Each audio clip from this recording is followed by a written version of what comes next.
Jadi sepatu ini ada di rating. Halo guys, Dimas di sini dan kali ini gue cepat aja karena kita kedatangan sepatu dari salah satu penonton kita beberapa hari yang lalu. Ada seorang bapak bernama Isar White James yang mengirimkan sepatu ini ke kita. Jujur, gue pertama kali lihat ya, buka sepatunya, gue tidak terlalu gimana banget soal kualitasnya. Tapi menurut gue ada beberapa poin gokil sih dari sepatu ini. Nah, sambil gue unboxing dulu, gue pengen kasih lihat ke kalian beberapa bonus-bonus unik ya di sini ya. Kita dapat buku ya tentang detail-detail spesifikasinya di sini. Kemudian kita dapat stiker-stiker juga yang rasanya kok kayak membawa gue balik ke tahun 90-an. Dan ternyata emang kolaborasi ini dijalankan karena ada inspirasi ya dari suasana tahun 90-an. Untuk sepatu dengan nama Backyard Riot Noxa ini, gue melihat sepatu ini bener-bener terinspirasi dari Nike SB. Tapi ya sepemahaman gue, ada beberapa sepatu-sepatu lain lah yang ngambil siluet-siluet dengan feel seperti ini. Kayak gitu kurang lebih tentang desain sepatunya. Pasti kalian udah penasaran gimana kualitas sepatu ini. Jadi langsung aja kita gas bedah sepatunya.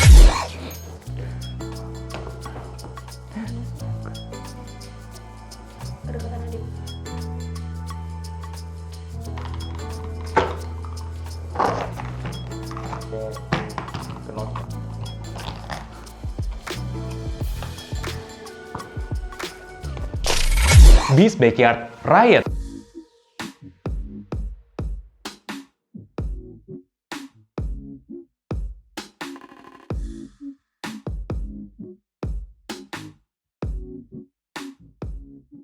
Karena memang inspirasi sepatu ini dari skateboarding, gue menemukan beberapa hal menarik, tapi gue juga pengen mengkritisi sepatu ini di beberapa poin. Yang pertama, kayak kalian bisa lihat nih, ini material uppernya kan dominan suede, dimana dominan suede itu sebenarnya bagus untuk kebutuhan-kebutuhan skateboarding.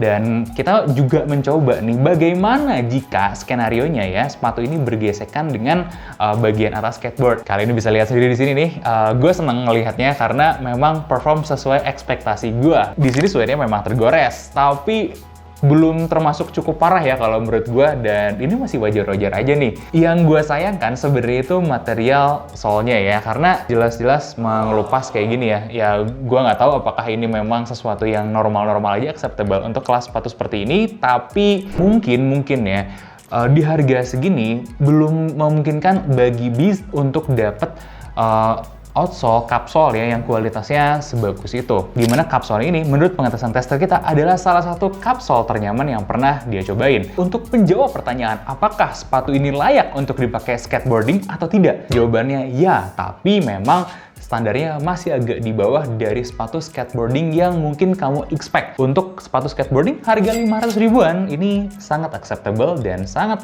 proper. Tapi berhubung kita mau ngomongin kualitas hari ini, izinkan gue buat ngebahas satu persatu komponen yang ada di sepatu ini mulai dari uppernya. Untuk material upper, gue pengen puji sepatu ini karena sudah menggunakan suede asli, dimana kalau kalian main skateboard, kalian pasti ngerti deh apa yang dicari dari penggunaan suede asli yang tebal. Dengan tebal 1,2 mm di material suede yang dipakai buat uppernya, ini cukup tebal lah, lumayan. Kenapa sih kita butuh tebal-tebal buat sepatu skate kayak gini? Jelas karena memang untuk melindungi kaki kalian. Dan tebakan gue, kalau kalian memang pemain skateboard yang rutin, kemudian setelah 2 tahun gitu ya, uppernya udah mulai kelihatan habis atau bermasalah dan harus beli sepatu lagi, menurut gue nggak apa-apa juga, wajar-wajar aja di harga 500-an untuk bisa bertahan segitu. Tapi ada masalah sedikit nih, terutama di eyeletnya. Jadi tali sepatunya itu udah lepas bagian ujung ininya. Satu masalah yang kita temukan di sini, eyelet ini lubangnya kecil, bahkan agak kekecilan buat si tali sepatunya. Itu sayang banget sih kalau menurut gue pribadi. Hal terakhir yang gue notice dari uppernya itu jahitannya ya. Gue nggak ngelihat ini sebagai buatan pabrik full 100% ya, terutama di uppernya, karena jahitan-jahitannya masih agak kelihatan bikinan tangan. Tapi which is oke, nggak apa-apa gitu kalau memang kelasnya homemade. Nah kalau untuk pabrik, jujur gue nggak yakin sih dengan jahitan-jahitan kayak gini ini jahitan pabrik. Jadi untuk kelas gini gue masih mau menerima kualitas jahitan-jahitannya, dan gue pengen muji juga untuk panel-panelnya. Semua desain panel-panelnya kelihatan good, nggak ada ini sih, nggak ada komplain sama sekali dari gue. Jadi gue akan kasih rating 8 dari 10 untuk uppernya. Masuk ke bagian dalam, ini yang agak tricky ya. Di bagian dalam ini gue menemukan beberapa hal unik ya, gue pengen pamerin sama kalian. Nah, ini nih, ada elasten di sini. Nah, jadi kalau kalian tipe yang nggak suka bikin iketan gini di tali sepatunya, langsung di slip-onin aja, dan ini cukup, cukup melar lah buat ngemudahin kaki kalian keluar masuk. Good job buat inisiatifnya. Jahitan dalamnya gue nggak ada masalah sama sekali. Liningnya juga masih di kelas-kelas sepatu kayak gini. Seingat gue ya, DC juga pakai kualitas lining kayak gini sih. Nah, pertanyaan selanjutnya konstruksinya. Gue sudah mengetes konstruksi lem-lemannya. Jadi gue tarik-tarik ini untuk tahu kekuatan lemnya. Bahkan tanpa kekuatan dua orang dewasa pun, si solnya ini udah lepas. Jadi secara lemnya not good. Tapi kabar baiknya, mereka sudah ngejahit kapsolnya di bagian depan dan di bagian belakang, dimana ini adalah area-area lemah dari sepatu kayak gini. Karena kerja keras sepatu kayak gini kan ada di depan dan di belakangnya. Masuk ke bagian dalam lagi, memang nggak pakai strobel ya. Tapi apakah nggak pakai strobel bermasalah? Enggak juga. Ini dilakukan dengan cukup baik sebenarnya eksekusinya. Kalau gue lihat secara lem-leman sininya ya sama seperti tadi, nggak terlalu oke, nggak terlalu strong, tapi oke lah ya, cukup acceptable untuk kelas segini. Ya, gue nggak ada terlalu yang gimana-gimana banget. Gue pengen ngasih konstruksinya itu 7 dari 10, karena ini akan bersambung dengan di bagian kapsolnya. Di bagian kapsolnya ini, jadi gue menemukan beberapa sepatu skate itu memang dirancang tidak terlalu tinggi di bagian dalam sininya, juga tidak ada bagian-bagian ini ya, atau bahkan diratain aja sekalian kayak di dalamannya SB gitu ya, biar feel dan gripnya si kaki gitu ke skateboardnya nggak terlalu jauh. By pengetahuan terbatas gue tentang struktur sepatu skate, ini sebenarnya cukup oke ya, karena Eva yang hitam ini gitu, itu memang satu nggak terlalu tebal, terus yang kedua bagian ini juga nggak terlalu tinggi, jadi jarak antara kaki kalian ke skateboardnya juga nggak terlalu tinggi dan memudahkan feel dan gripnya kaki kalian ke sini. Plus satu lagi nih, Eva-nya kalau menurut pengamatan gue nih ya, feel dipakainya Eva ini cukup empuk dan cukup nyaman ya. Terus Eva ini juga bisa sedikit membantu meredam goncangan ya ketika kalian landing waktu main skate-nya. Dan ketika kita ngomongin kapsolnya juga gitu ya, kapsolnya itu satu tebal, dengan tebal sampingnya juga segini nih. Ketebalannya sih cukup nice buat standar pakai skateboard ya. Depannya juga sama, bagian bawahnya nggak gimana banget. Ini karetnya gripnya lumayan lah ya, nggak terlalu buruk-buruk juga. Tapi yang jelas kalau ngegrip ke papan skateboard cukup bagus. Jadi memang gua ngeliat mereka ini sebagai orang yang ngerti ya bikin sepatu skate, meskipun mungkin skalanya belum industri yang pabrikan gede banget gitu, dan mereka melakukan banyak sekali good job di sini. Kapsul ini juga cukup kuat ya di kelasnya, tapi kita bisa lihat ya hasil gesekan kita seperti ini. Bukan bikin ngerusak banget sih kapsulnya sih, tapi lebih ke material warna ya. Kalau warnanya memang hanya untuk estetika, mendingan diputihin semua, diratain gitu.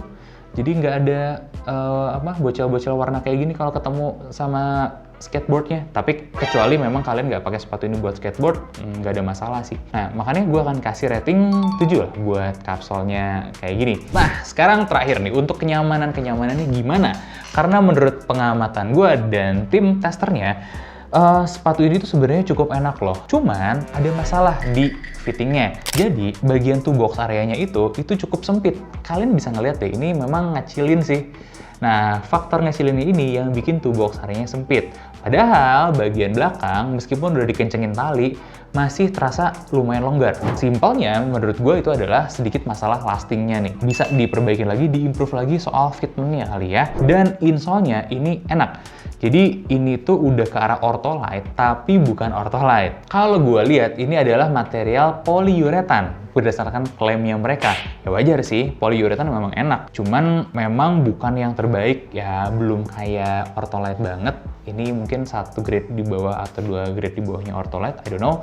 Tapi kita harus appreciate juga dengan ketebalan si insole-nya ini dengan tebal segini. Dan soal kenyamanan, so-so aja di angka 7,5 sebenarnya. Tapi memang untuk dipakai sehari-hari ini sangat proper sih.